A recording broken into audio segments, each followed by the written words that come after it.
ہمارے پاس جب لوگ آتے ہیں اور وہ داخل طریقت ہوتے ہیں تو ہم جو بنیادی چیزیں ان کو بتاتے ہیں تو ان میں سے ایک چیز یہ لازمی بتاتے ہیں کہ رزق پاک نہیں ہوگا تو باطن روشن نہیں ہوگا. یہ بنیادی بات ہے. اگر رزق پاک نہیں ہے تو میرے حضور نے ارشاد فرمایا کہ ایک بندہ سفر کر کے کعبۃ اللہ کے صحن میں پہنچتا ہے اور کعبے کے پردوں کو تھام لا ہے وہ یمد یدیہ اور لمبے لمبے ہاتھ کر کے کہتا ہے اے اللہ, لیکن اس کا کھانا حرام ہے, اس کا پینا حرام ہے, اس کا لباس حرام ہے, وہ غزیہ بالحرام, اس کو غذا حرام سے دی گئی ہے. میرے حضور نے فرمایا اس کی کوئی دعا قبول نہیں ہوگی. سفر کیا, جنگل پہاڑ کاٹے, سمندروں کو پاٹ کر کے آگے گیا, ہواؤں کے کلیجے چیر کے آگے بڑھا, مہینوں کی مسافتیں طے کر کے گیا اور کعبۃ اللہ کے سامنے کھڑا ہے, سین حرم میں مطاف میں کھڑا ہے, لیکن اس کا جسم حرام سے پلا ہے. اس نے جو پہنا ہے اس لباس کا تانا یا بانا حرام کا ہے, اس کو غذا حرام کی دی گئی ہے, اس نے پیا حرام کا ہے, اس نے کھایا حرام کا ہے, تو پھر اس کا یہ سارا سفر رائے گاں چلا جائے گا, اس کو کچھ نصیب نہیں ہوگا. تو سب سے پہلی شرط اس عنوان سے عقل حلال ہے. اس کے بعد پھر صدق مقال ہے کہ آپ کی زبان جھوٹ نہ بولے. جب کوئی شخص جھوٹ بولتا ہے, روحانیات تو دور کی بات ہے, اللہ کے فرشتے اس سے 1 میل دور ہٹ جاتے ہیں. جب کوئی شخص جھوٹ بولتا ہے تو حدیث پاک میں آتا ہے اس کے منہ سے ایک خاص قسم کی بدبو نکلتی ہے.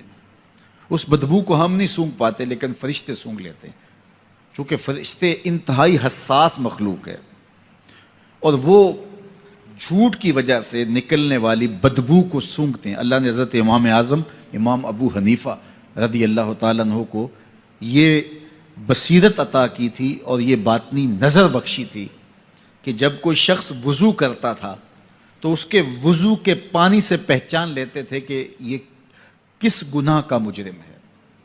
جب بندہ وضو کرتا ہے تو وضو سے ہاتھوں کے گناہ جھڑتے ہیں, منہ کے گناہ جھڑتے ہیں, تو وہ وضو کے پانی سے اس بات کو محسوس کرتے تھے.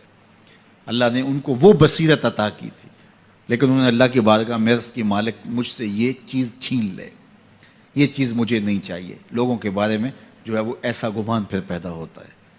تو فرشتوں کو اللہ نے وہ حساس جو ہے وہ پاکیزہ وجود دیا, اور ان کی حس ایسی ہے کہ وہ بدبو جو انسان بولتا ہے اور لفظوں سے جو اثرات نکلتے ہیں وہ محسوس کرتے ہیں. تو جب کوئی شخص جھوٹ بولتا ہے تو اس کے جسم سے, اس کی زبان سے جھوٹ کے ساتھ بدبو نکلتی ہے. اللہ کے فرشتے 1 میل دور تک پیچھے ہٹ جاتے ہیں. تو مجھے بتائیے, جو شخص جھوٹ بولتا ہو کیا اسے کوئی روحانی مرتبہ مل سکتا ہے؟ یہ سوچا بھی نہیں جا سکتا, یہ امکانات سے ہی نہیں ہے.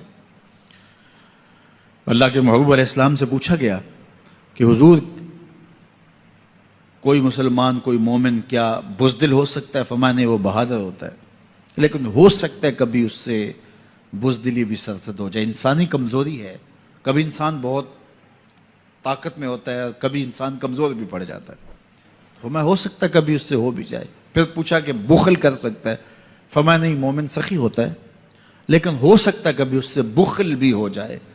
کبھی کبھی دولت اسے اچھی بھی لگنے لگ جاتی ہے, جس طرح فرمایا گیا کہ اولاد مبخلتن مجبنتن, یہ جو اولاد ہوتی ہے یہ بندے کو بخیل بھی بنا دیتی ہے اور بزدل بھی بنا دیتی ہے.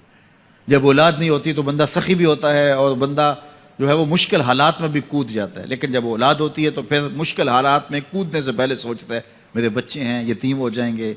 اس کو یہ خیال آتا ہے, پہلے ایسے مال لٹاتا ہے لیکن اولاد ہو جائے تو پھر وہ اولاد کا سوچتا ہے کہ ان کے لیے کچھ میں جمع کر لوں.